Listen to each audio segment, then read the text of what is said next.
اصول نمبر 23، ہمیشہ اعتدال پسند اور معتدل رہیں۔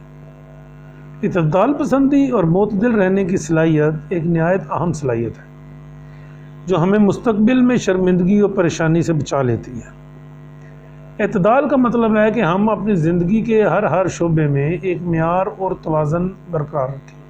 یہ معیار اور توازن ہمیں بے انتہا اعتماد و احترام اور خود پر قابو پا کر ذاتی زندگی کو بہتر طور پر آگے بڑھانے کی ترغیب دلاتا ہے۔ اعتدال پسند رہنا ہمیں ایک جامع طاقت فراہم کرتا ہے۔ معتدل رہنے سے ہم ہر طرح کے درپیش حالات سے سمجھداری و متانت کے ساتھ عہدہ برا ہو سکتے ہیں۔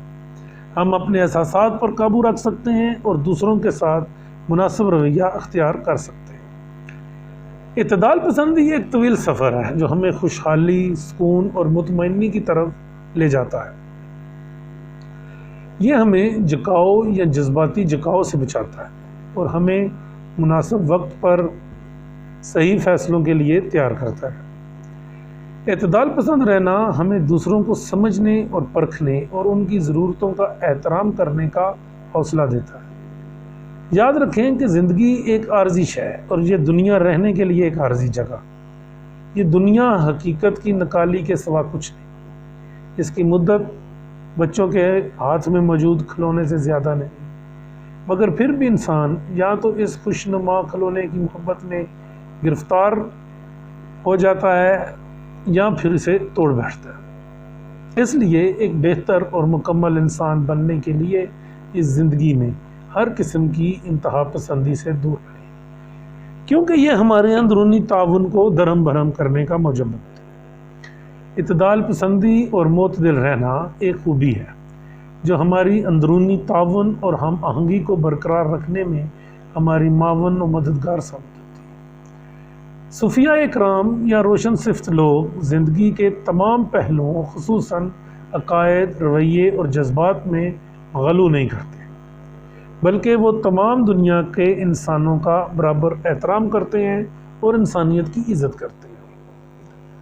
غلو کرنے سے اللہ تعالیٰ نے بھی منع فرمایا ہے۔ غلو کا مطلب ہوتا ہے کہ آپ ایک مقررہ معیار یا ایک مقررہ درجے سے آپ اتنا اوپر اٹھ جاتے ہیں کہ وہ چیز دکھاوے کا احساس پیدا ہونا شروع ہو جاتا ہے۔ اس لیے اللہ تعالیٰ نے ہر جذبے میں، چاہے وہ عبادات ہوں، چاہے وہ آپ کا لوگوں کے ساتھ میل جول ہو، چاہے لوگوں کے ساتھ باہمی پیار محبت ہو، ہر چیز میں اللہ تعالیٰ نے غلو کرنے سے منع فرمایا، بلکہ وہ تمام دنیا کے انسانوں کا کے ساتھ برابر کا ایسا برتاؤ کرنے کا حکم دیتا ہے۔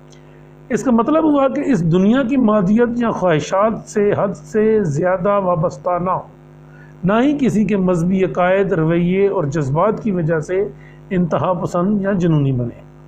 ہمیشہ اپنی زندگی کے لیے ایک متوازن نقطہ نظر کی تلاش کریں، موجودہ لمحے پر نظر رکھیں اور اپنے دل میں سکون اور اطمینان پیدا کرنے کی کوشش کریں۔ ایک ایسا نقطہ نظر جو کسی کو خوشی اور درد سے مغلوب کیے بغیر کامل فضل و یکسوئی کے ساتھ زندگی کے اتار چڑھاؤ کا سامنا کرنے میں رہنمائی فراہم کرے جس سے ہماری زندگی میں کامل سکون اور اطمینان پیدا ہوتا ہے۔ محبت الہی کا سالک اللہ پاک کی مدد اور نصرت سے اپنے ذاتی تجربے اور مشاہدے کی بدولت الہی سچائی اور الہی علم حاصل کرنے کی کوششیں کرتا ہے۔ وہ زندگی کے تمام شعبوں اور پہلوؤں میں اندرونی امن، اندرونی توازن اور اعتدال کی اہمیت پر یقین رکھتا ہے۔ اس کی بنیادی وجہ یہ ہے کہ وہ اس دنیا کی زندگی کو ایک عارضی شے سمجھتا ہے اور اس دنیا کو حقیقی زندگی کا ایک عارضی اور نامکمل عکس۔ یہ لوگ انتہا پسندی اور جنونیت سے گریز کرتے ہیں۔ اس کے برعکس یہ لوگ زندگی کے ہر شعبے میں اندرونی امن، توازن اور اعتدال کے قائل ہوتے ہیں۔ ان کا مقصد اندرونی امن، اطمینان اور مساوات کی ایک ایسی کیفیت پیدا کرنا ہے کہ جس سے یہ دنیا امن و آشتی کا گہوارہ بن جائے۔